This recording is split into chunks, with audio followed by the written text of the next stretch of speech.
Brand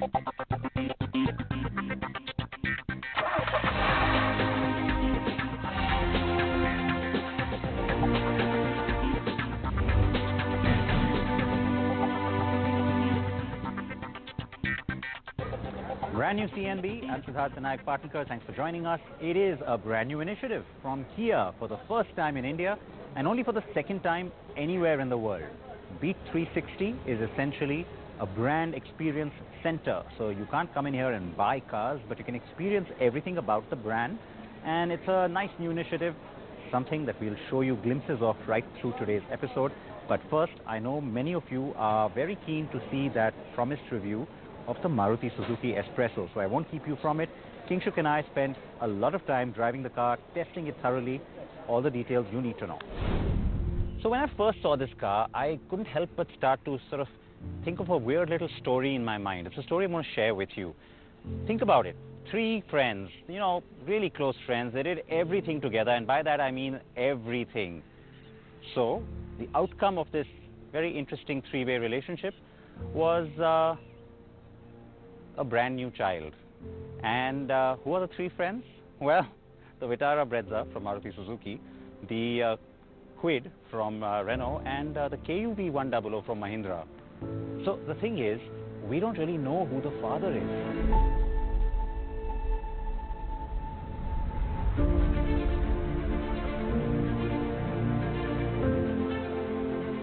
Yes, that is just a joke, and so not meant in an offensive way. But the brand new Maruti Suzuki S-PRESSO does look a little bit like those 3 cars, doesn't it? And the theme that ties those 3 together is SUV. And the S-PRESSO is what Team Maruti calls a mini SUV, so we will humor them and do the same.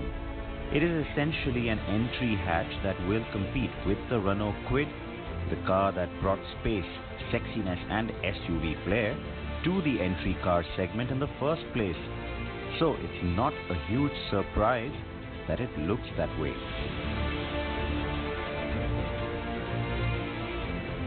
Alright, so you got a little bit of an intro on the car. We've got it here with us. Kingshuk, this is the manual? Yes, this is the manual. We're going to start with the manual and get straight to it. How does it drive? Let's go.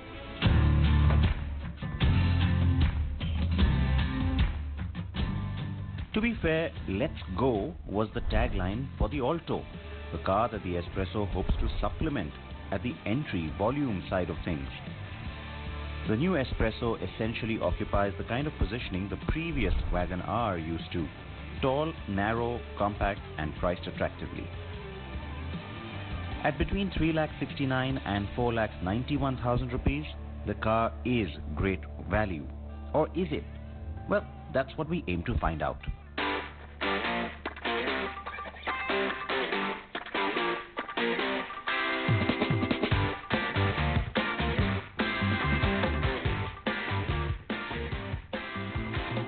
It looks kind of narrow from the back, especially out on the road, and that is because it is. Remember, the parallel I drew with the earlier generation Wagon R? Well, that buyer was not necessarily happy with the bigger Wagon R, and so may love this.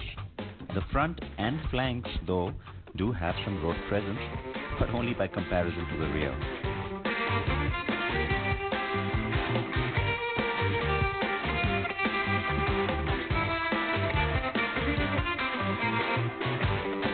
The big takeaway, I think the car really kind of redeems itself. You go into it based on how it looks and, you know, the whole proposition, what you understand about this end of the market, thinking this isn't going to be a great experience. And yeah, the car actually surprises you because there's a few things that stand out as key USPs.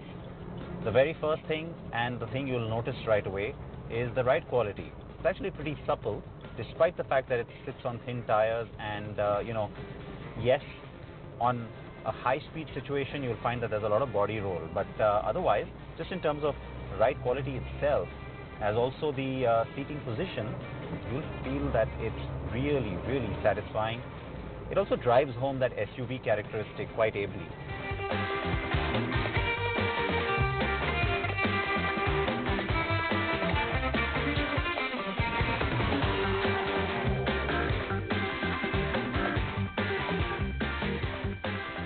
So, ride quality is good. The steering, that's the other thing that will surprise you. Going how entry-level Marutis have always been, I expected sort of a wobbly, soft steering. Not quite so. It's, I won't say it's very stiff, but yes, it certainly is a lot more satisfying in terms of both its response and how it performs out on the open road.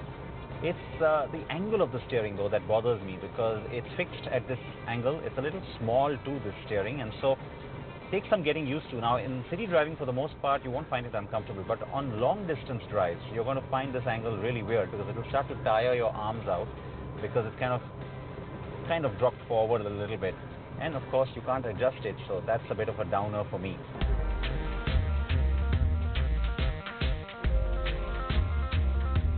The K10B engine is familiar and does the job well then on this car. Consider that the car only weighs 726 kgs, and you can understand why. Now, it's built on a new platform that is definitely superior to the previous WagonR or Alto family, though. Let me explain why. The car does live up to its typical expectation of a Maruti Suzuki, being light, zippy, quick, and fairly responsive. The thing is that the car will also maintain its composure as it gets up to triple-digit speeds. So that's the good thing about borrowing from the new Hardtech K platform from Japan, and so it stays pretty stable. It's got a decent amount of chassis integrity, though, yeah, like I said before, the body roll is immense.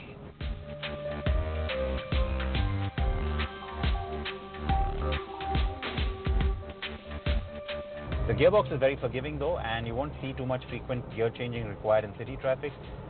Out on the highway, like I said, the engine does the job. It's a bit noisy, though, and so sound damping could have been a lot better, especially from the engine bay, because in terms of wind noise or even road noise, the car does pretty well. But it is that engine noise that will start to really grate on your nerves, so that's another big negative, unfortunately. Yet the overall drive experience is, wait for it, more refined than you'd expect when you see the car for the first time. I would recommend this as a pure city car still, and not really a highway cruiser. Now, the AMT version.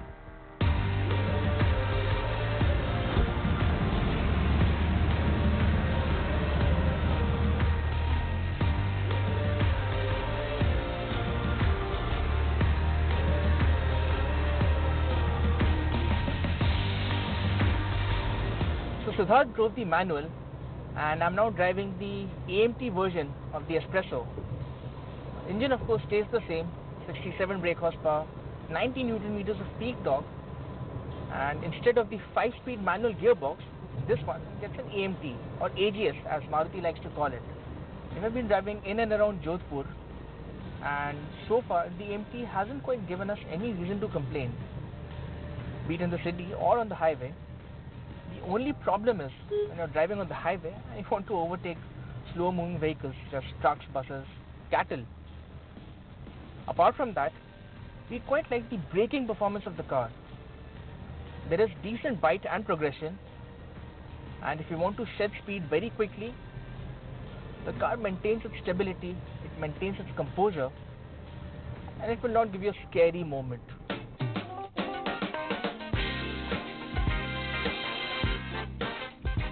The S-PRESSO meets basic front crash norms, certified at 56 km/h, and has ABS and a driver side airbag as standard. Each variant has an O, or option, which gives you dual airbags and seat belts with pre-tensioners.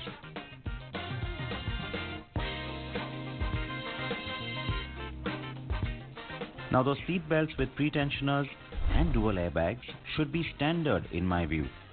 Well, everything is standard on the VXI Plus, of course.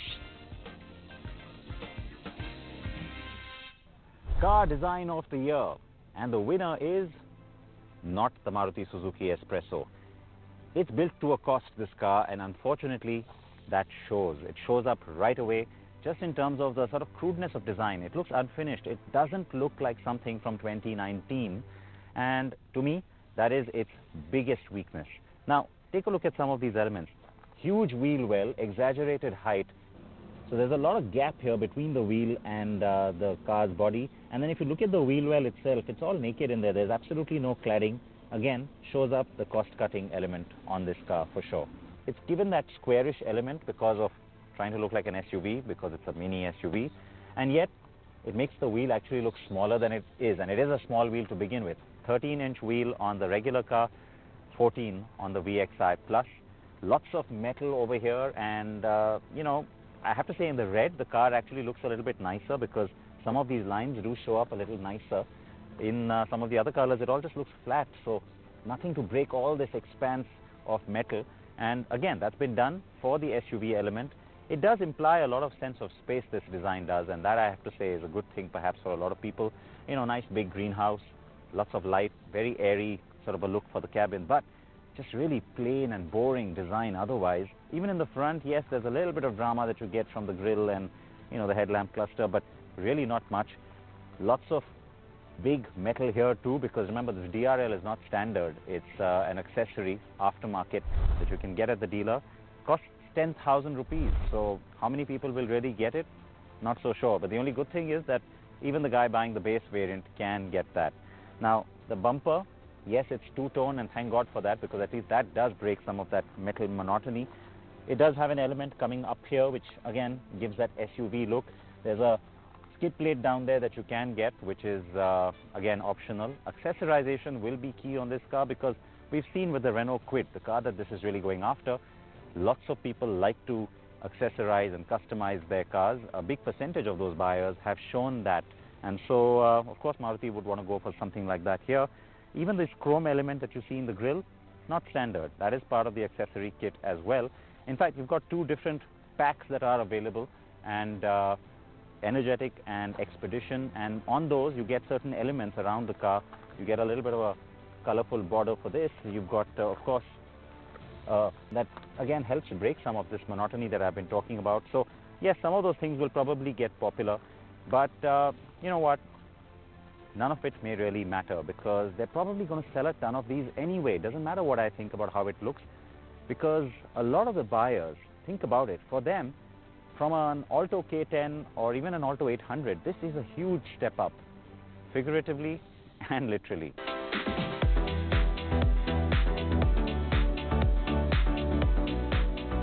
So it's not pretty, but those looks begin to grow on you.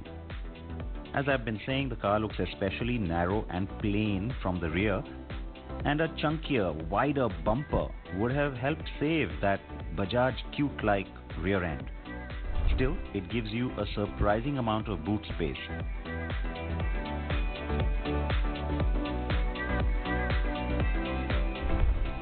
There is no variant badging for trim or even the AMT. So after seeing the outside, you may not have huge expectations of the cabin itself, but I have to say that at least in terms of design imagination, you see something which you've never seen from Maruti before. A very different layout for the dash, really nice elements in terms of some of the shapes. I mean, look at the way the AC vents are mounted up here. It's not always comfortable in terms of, you know, the blast of air coming at your face, but I have to say the AC itself is very effective in its cooling. The round element, which is like minis, of course Maruti likes to say it's inspired by premium watches, go figure, but it's still different. It's nice, it's not badly finished, it's not too plasticky, though some of these elements like the storage space here could have had a soft plastic, so that if you do keep keys or phones or coins over here, they don't bounce around too much. So it's a very strange thing. Inside here you see these sort of dead patterns in the black, and there's no real reason for this shape otherwise. I suspect the export model or perhaps a future variant will have an LED, perhaps tachometer and fuel gauge in there. That's possibly the only reason why it's been designed this way.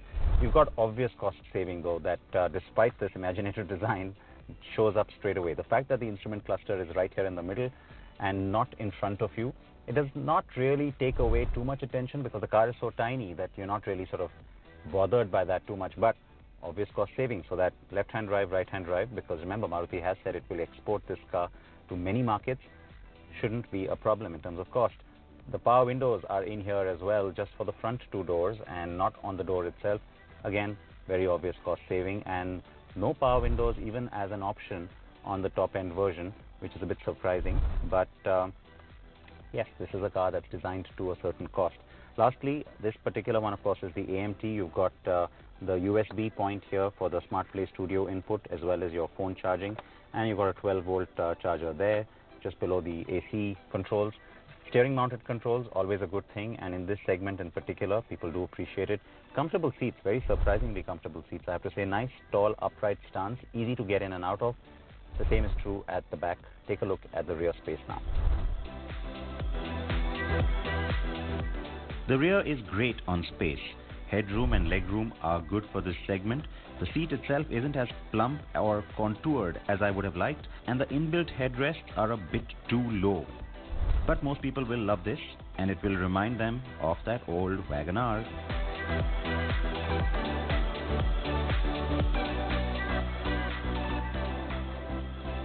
So, one of the party pieces inside the cabin of the new S-PRESSO is this, the MarutiSuzuki Smart Play infotainment system.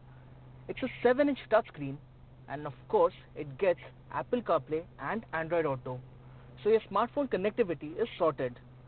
Now, the MarutiSuzuki Smart Play infotainment system is offered only on the VXI Plus model. That's it. The VXI models, they get the Smart Play dock, and the standard and the LXI model, they don't get any infotainment system, anything of that sort. But the good news there is the fact that Maruti Suzuki is offering a bunch of accessories. So, even if you are buying the base variant of the S-PRESSO, you can always ask Maruti to fit in an infotainment system, and Maruti also offers a wide range of those. So you have the option of fitting in a rear seat entertainment system as well at the price of 11,000 rupees, going up all the way to 26,250 rupees for the top of the line Pioneer infotainment system, which you can fit here.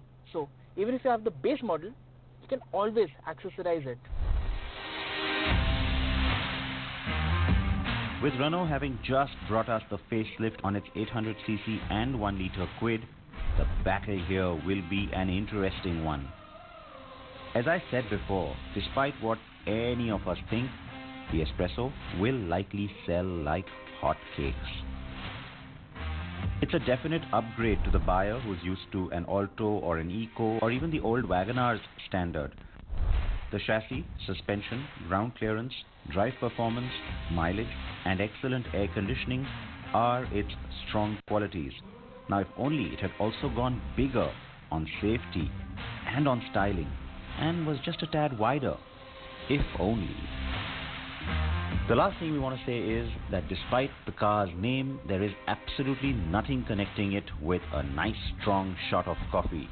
And there's not even a brown paint shade to bring that element in.